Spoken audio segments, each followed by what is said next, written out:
कहानी की शुरुआत होती है मैसन और अमिलिया नाम के एक कपल से, जो अपने प्राइवेट जेट में बैठकर एक शानदार पार्टी में शामिल होने जा रहे थे। कुछ ही देर में वे वहां पहुंचे और पार्टी का मजा लेने लगे। थोड़ी देर बाद उनकी मुलाकात परेज नाम के एक शख्स से हुई, जो वहां मौजूद सबसे अमीर व्यक्ति था और इस पार्टी का मेजबान भी था।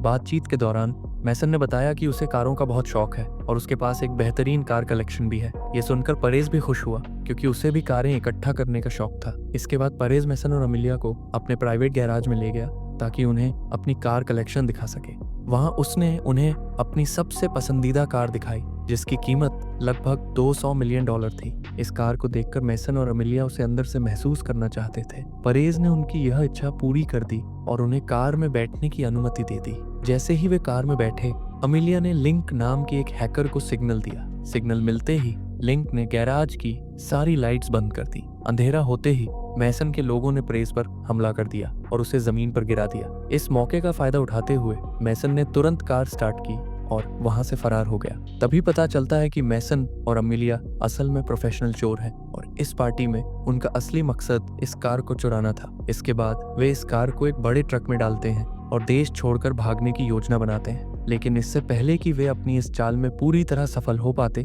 FBI की एक टीम उनके पीछे पड़ जाती है। ये खबर जैसे ही अमिलिया को मिली, उसने तुरंत मैसन पर अपनी बंदूक तान दी। इस पल में ही मैसन की सारी उलझनें खत्म हो गईं। तभी कहानी ने एक नया मोड़ लिया और ये खुलासा हुआ कि अमिलिया कोई आम चोर नहीं, बल्कि FBI की एक एजेंट थी। उसने मैसन से प्यार सिर्फ एक दिखावा किया था ताकि उसे रंगे हाथ पकड़ सके। ये सुनते ही मैसन का दिल टूट गया, क्योंकि वह सच में अमिलिया से प्यार करता था। लेकिन हालात को देखते हुए उसने अपनी टीम को प्लान बी पर काम करने के लिए कहा। जैसे ही आदेश मिला, उसकी टीम ने अपनी सभी गाड़ियों को नदी में उतार दिया। इस प्लान की वजह से वे उस गाड़ी को चुराने में तो नाकाम रहे, लेकिन FBI के हाथों पकड़े जाने से बच गए। इसके बाद कहानी 3 महीने आगे बढ़ती है। अब मैसन ने चोरी का रास्ता छोड़ दिया था और शहर से दूर एक सीधी सादी जिंदगी जीने लगा था। एक दिन उसका छोटा भाई शॉन उससे मिलने आया और बताया कि वह एक बैंक लूटने की योजना बना रहा है। उसने मैसन को भी इस मिशन में शामिल होने के लिए कहा, लेकिन मैसन ने साफ इनकार कर दिया और कहा, मैं अब रिटायर हो चुका हूँ और मुझे किसी नई मुसीबत में नहीं पड़ना। शॉन ने उसे बहुत समझाने की कोशिश की,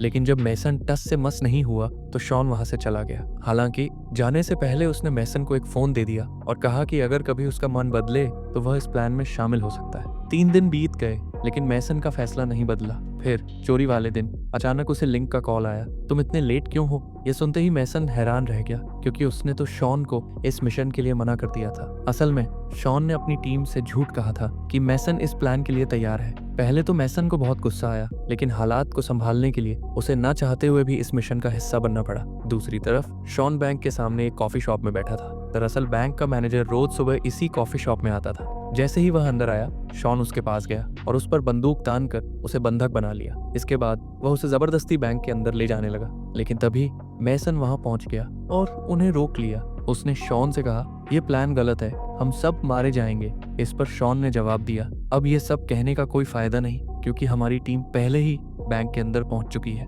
इसके बाद ये तीनों बैंक के अंदर दाखिल हुए, जहां मैसन ने देखा कि उसकी टीम के सभी सदस्य आम लोगों के बीच घुल मिलकर छिप चुके थे। उधर शॉन बैंक मैनेजर को एक कोने में ले गया और उसे वॉल्ट का दरवाजा खोलने के लिए कहा, लेकिन मैनेजर ने दरवाजा खोलने के बजाय अचानक बैंक का सिक्योरिटी अलार्म बजा दिया। अलार्म बजते ही पूरे बैंक में अफरा तफरी मच गई। सिक्योरिटी गार्ड्स ने चोरों पर गोलीबारी शुरू कर दी। हालांकि मैसन की टीम ने तेजी से इन गार्ड्स को काबू में कर लिया और बैंक के सभी ग्राहकों को बंधक बना लिया। अब मैसन ने शॉन से पूछा, आखिर तुम्हारा असली टारगेट क्या है? इस पर शॉन ने बताया कि उसे एक खास लॉकर की तलाश है, जो इसाबेल फैरो नाम की महिला का है। इस लॉकर में एक हार्ड ड्राइव रखी है, जिसमें लाखों डॉलर की क्रिप्टो करेंसी स्टोर की गई है। यह सुनकर मैसन मैनेजर को लेकर बैंक के वॉल्ट में गया और उसे लॉकर खोलने के लिए कहा, लेकिन लॉकर खोलने की एक शर्त थी। इसे खोलने के लिए 2 चाबियों की जरूरत थी। पहली चाबी मैनेजर के पास थी और दूसरी इसाबेल फैरो के पास। ये लॉकर तभी खुल सकता था जब दोनों चाबियां एक साथ लगाई जाएं।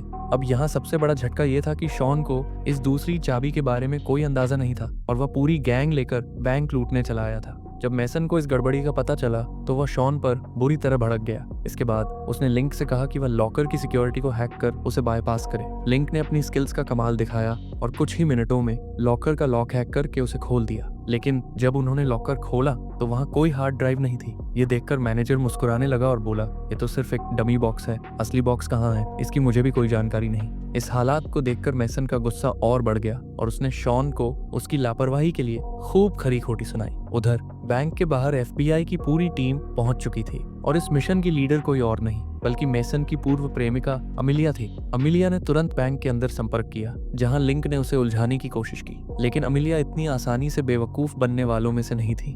उसने सीधे लिंक से कहा, मुझे फौरन मैसन से बात कराओ। लिंक ने यह खबर मैसन को दी कि FBI उससे बात करना चाहती है। मैसन ने शॉन को मैनेजर पर नजर रखने के लिए कहा और जल्दी से लिंक के कमरे में पहुंचा। जैसे ही उसने फोन उठाया और अमिलिया की आवाज सुनी, उसकी पुरानी यादें ताजा हो गई, लेकिन तुरंत ही उसने खुद को याद दिलाया कि अब अमिलिया उसकी दुश्मन है और वह उसे और उसकी टीम को पकड़ने आई है। इसके बाद मैसन ने अमिलिया से बातचीत शुरू की और शर्त रखी, अपनी टीम को बैंक से 50 फीट दूर ले जाओ, वरना मैं एक एक करके बंधकों को मार दूंगा। साथ ही उसने एक अजीब डिमांड रखी, हम सबके लिए पिज्जा और बियर का इंतजाम करो और इन्हें डिलीवर करने के लिए तुम खुद बैंक के अंदर आओ। अमिलिया ने यह मांग मान ली, लेकिन बदले में उसने 2 बंधकों को छोड़ने की शर्त रखी। मैसन ने भी बिना किसी बहस के इस शर्त को स्वीकार कर लिया। इसके बाद मैसन की टीम ने सभी बंधकों को बैंक के ऊपरी हॉल में शिफ्ट कर दिया। यहाँ मौजूद सभी लोग अमेलिया का इंतजार करने लगे। कुछ देर बाद अमेलिया खाने पीने का सामान लेकर बैंक के अंदर पहुंची। वहाँ उसकी मुलाकात मैसन से हुई, जो उसे देखकर बेहद खुश हुआ और प्यार भरी बातें करने लगा। लेकिन अमेलिया ने उसकी बातों पर ध्यान नहीं दिया और उसे सरेंडर करने के लिए कहा। मैसन ने इस बात से साफ इनकार कर दिया और अमेलिया को बैंक से बाहर भेज दिया। इसके बाद मैसन ने सभी को खाना खिलाया और समझौते के मुताबिक 2 लोगों को रिहा कर दिया। लेकिन तभी कुछ ऐसा हुआ जिसकी किसी ने कल्पना भी नहीं की थी। बैंक मैनेजर ने अचानक शॉन पर हमला कर दिया और उसकी बंदूक छीनकर भाग निकला। यह देखकर मैसन भी उसके पीछे दौड़ा। एक लंबी भागदौड़ के बाद आखिरकार मैनेजर को पकड़ लिया गया। मैसन ने उसे कड़ी पूछताछ के बाद इसाबेल के बारे में सारी जानकारी निकलवाई। मैनेजर ने बताया कि इसाबेल फैरो देश के सबसे बड़े गैंगस्टर एबिल की पत्नी है। उसने यह भी खुलासा किया कि एबिल बहुत ही खतरनाक अपराधी है और देश के सबसे ताकतवर नेताओं का समर्थन उसे प्राप्त है। संभवतः उसी हार्ड ड्राइव में इन नेताओं के गुप्त और गैरकानूनी कामों के सबूत छिपे हुए हैं। अगर ये सबूत सार्वजनिक हो गए तो सरकार गंभीर संकट में आ जाएगी। हालांकि यह सब जानने के बावजूद मैसन ने हार्ड ड्राइव चुराने का फैसला किया ताकि वह सरकार को ब्लैकमेल कर सके और बैंक से सुरक्षित निकल सके। उधर बैंक के बाहर एक कार आकर रुकी, जिसमें कोई और नहीं बल्कि एबिल का वकील मौजूद था। उसने अमेलिया को सख्त आदेश दिया कि अगर 1 घंटे के अंदर उसकी टीम ने चोरों को काबू में नहीं किया तो अमेरिकी सेना बैंक पर हमला कर देगी। अमेलिया को समझ नहीं आया कि यह व्यक्ति कौन है, इसलिए उसने अपने सुपरवाइजर से इस बारे में जानकारी ली। सुपरवाइजर ने बताया कि उस व्यक्ति का नाम एलेक्स है और वह एबिल का वकील है। उसने अमेलिया को यह भी बताया कि एबिल के पास देश के ताकतवर नेताओं का समर्थन है, इसलिए वे इस मामले में ज्यादा कुछ नहीं कर सकते। उसने अमेलिया से कहा कि जल्द से जल्द चोरों को बैंक से बाहर निकालने की कोशिश करो, क्योंकि अगर अमेरिकी सेना बैंक के अंदर दाखिल हो गई तो चोरों के साथ कई बंधक भी मारे जा सकते हैं। दूसरी ओर मैसन और उसकी टीम ने लॉकर रूम की दीवार तोड़ने की कोशिश शुरू कर दी, क्योंकि उन्हें उम्मीद थी कि बैंक ने इसाबेल फैरो का वॉल्ट किसी गुप्त कमरे में छिपा रखा होगा। लेकिन जैसे ही वे एक दीवार तोड़ते, उनके सामने दूसरी दीवार खड़ी हो जाती। उधर अमेरिकी सेना ने बैंक को चारों ओर से घेर लिया और अंदर घुसने की तैयारी करने लगी। यह देखकर अमेलिया ने मैसन को फोन किया और उसे सरेंडर करने के लिए कहा। उसने चेतावनी दी कि अगर सेना बैंक में घुस गई तो चोरों की मौत तय है। मैसन ने जवाब दिया कि अमेलिया को मीडिया में यह खबर लीक कर देनी चाहिए कि अमेरिकी सेना बैंक पर हमला करने वाली है। उसने कहा कि अगर मीडिया मौके पर पहुंच गई तो सेना किसी भी तरह की कार्रवाई करने से पहले सोचेगी। अमेलिया ने भी ठीक वैसा ही किया और मीडिया में यह खबर लीक कर दी। देखते ही देखते मीडिया बैंक के बाहर इकट्ठा हो गई और ये खबर पूरे देश में आग की तरह फैल गई।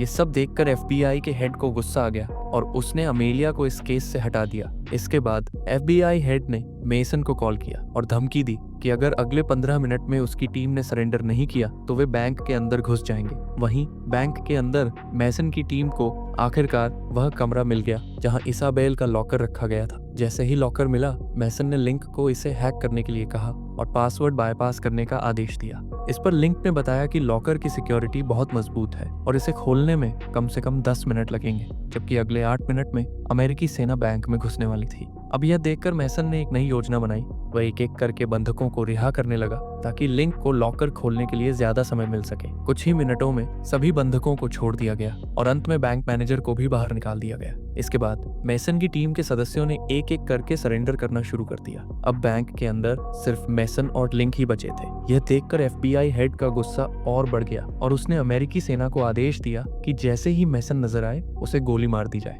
आदेश मिलते ही सेना बैंक में घुस गई और हर जगह मेसन को ढूंढने लगी।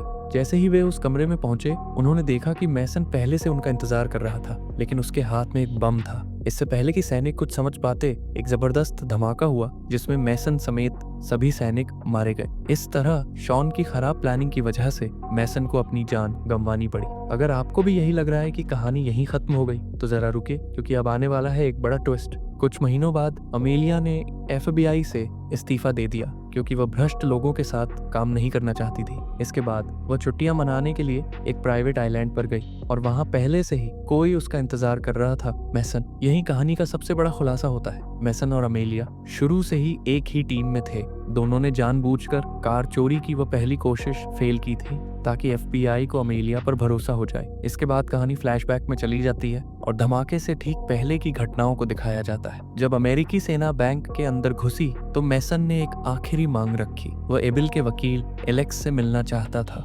अब सेना को मेसन की यह शर्त माननी पड़ी क्योंकि सभी सबूत अभी भी उसी के पास थे। कुछ देर बाद एलेक्स मेसन से मिलने बैंक पहुंचा। वहां मेसन ने उसे धमकाते हुए कहा, अगर तुमने मेरे अकाउंट में $500 मिलियन ट्रांसफर नहीं किए तो मैं ये सारे सबूत पब्लिक कर दूंगा। इसके साथ ही मेसन ने एक और शर्त रखी। उसे और उसकी टीम को एक नई पहचान चाहिए ताकि वे एक नए नाम के साथ अपनी जिंदगी फिर से शुरू कर सके। अब चूंकि एबिल की सारी पोल मेसन के हाथ में थी, एलेक्स को उसकी सारी शर्तें माननी पड़ी। इसके बाद बैंक में एक नकली धमाका किया गया ताकि दुनिया को लगे कि मेसन उसी धमाके में मारा गया। वहीं दूसरी तरफ मेसन और अमेलिया अब चोरी चकारी छोड़ चुके थे और एक नई पहचान के साथ अपनी जिंदगी की नई शुरुआत कर चुके थे। उम्मीद है कि आपको ये कहानी पसंद आई होगी। अगर आपको ये वीडियो अच्छी लगी हो तो इसे लाइक जरूर कर देना और चैनल को सब्सक्राइब करके कमेंट में एक प्यारा सा मैसेज छोड़ देना।